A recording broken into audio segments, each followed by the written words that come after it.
I think Alexander Pope said that Shakespeare was very clever in that he didn't just manage to get into the Roman mind when he wrote plays like Julius Caesar and Coriolanus, but he managed to show the difference between the Roman mind in Julius Caesar and in the earlier time of Coriolanus. Do you think that's true?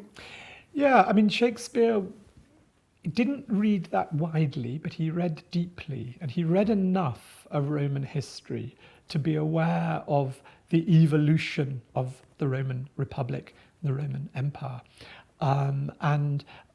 He, in the way he adapted his reading, his Roman plays tend to be based on this great collection of the lives of the noble Romans and Grecians by Plutarch.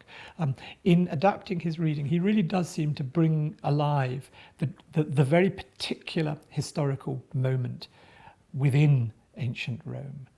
People sometimes say that Julius Caesar just seems to transpose the politics of Elizabethan England onto antiquity. To some extent it does that, and everybody actually did that at the time. It was by reading about the politics of classical antiquity that the politicians of the Elizabethan age defined their own positions. But Shakespeare doesn't just do that, because what he really sees in the case of Julius Caesar is that this is a pivotal moment in Roman history.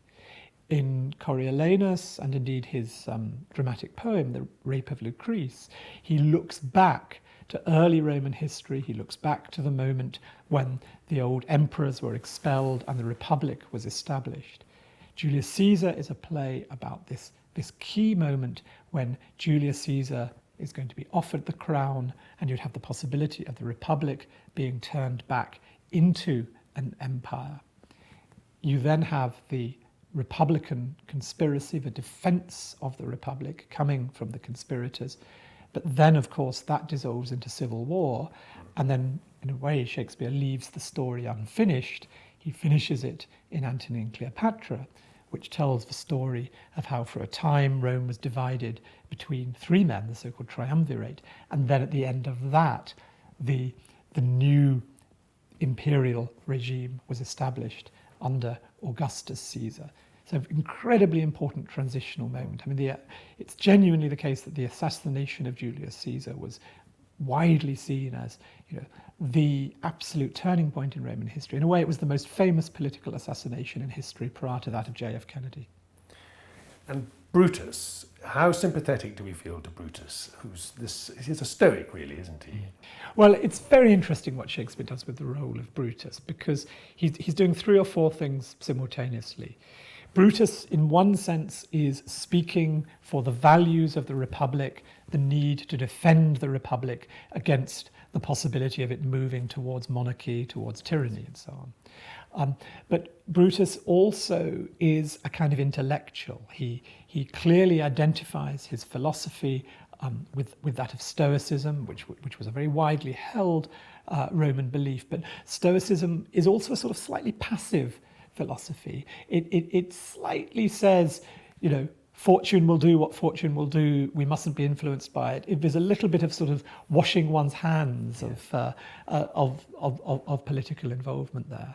Equally, there's the question of the influence of his wife, and a real sense of how can he reconcile his friendship with Caesar with his sense of political duty, that idea of a man torn between public and private selves, between his philosophical belief, his friendship, his family, his sense of himself, but also his sense of duty. I don't think he is weak, he's troubled.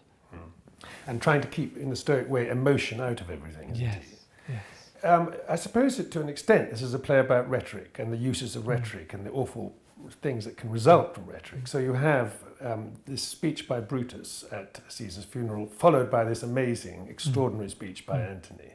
What do you think he's telling us about rhetoric, Shakespeare? Shakespeare is tremendously influenced. Shakespeare is tremendously interested in the power of words. His education in school was an education in the use of language, and particularly the use of the Latin language. The idea that words can change people's minds, that words influence people, that is the art of the poetic dramatist, to use words. So it's always the case that when you have a character who uses words persuasively, they are persuading both an on-stage audience and an off-stage audience. And what Shakespeare loves to reveal in big formal rhetorical speeches, first that of Brutus, then that of Antony, is the power of words. But in the back of your mind, you always have that sense, is the person manipulating the words actually doing it for their own sort of nefarious purposes? Is there some sense that Antony is a cunning user of language who is not so very far from Iago in Othello? What do you feel? Do you feel that Antony is riding his emotions but also I mean, what is he doing in that amazing speech? I think he's exactly doing both things at once. That yes, at one level he's tapping into his emotions, a tremendous sort of sense of friendship, betrayal, those very powerful values. But at the same time, he is himself being a very cunning political operator in seeing how, by using the language, using the very formal, elaborate rhetoric, he can change the minds of the audience. How important is the supernatural and all the omens and dreams against this very rational world of Rome? Shakespeare obviously does this deliberately, introduces all this. How important is it? That? Yeah, it's interesting, isn't it, that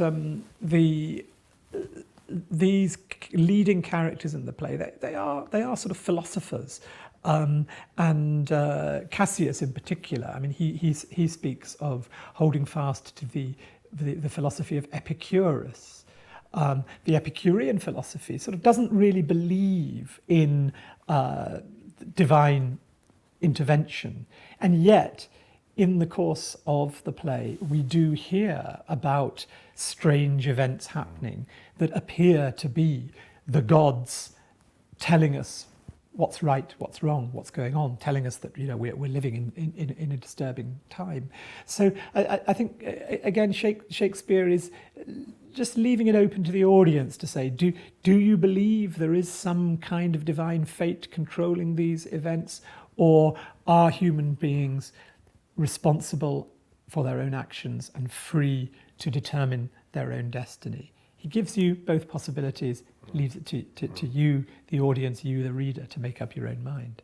One modern critic, I think Kabelia Khan, says that he shows us Rome as a place of malfunctioning emotion. Love, which is either crushed by stoic repression or which is manipulated and turned into aggression by Antony. Do you think that's true?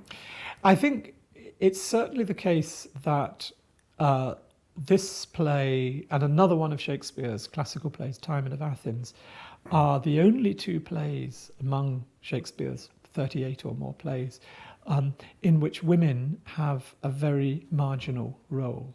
Yes, Brutus's wife, Portia, Caesar's wife, Calpurnia, they do play an important part, but it's a very limited part. If you think about in Shakespeare's other Roman plays, Coriolanus, where the mother plays a hugely important part, and Antony and Cleopatra, in which Cleopatra is the absolute dominant figure.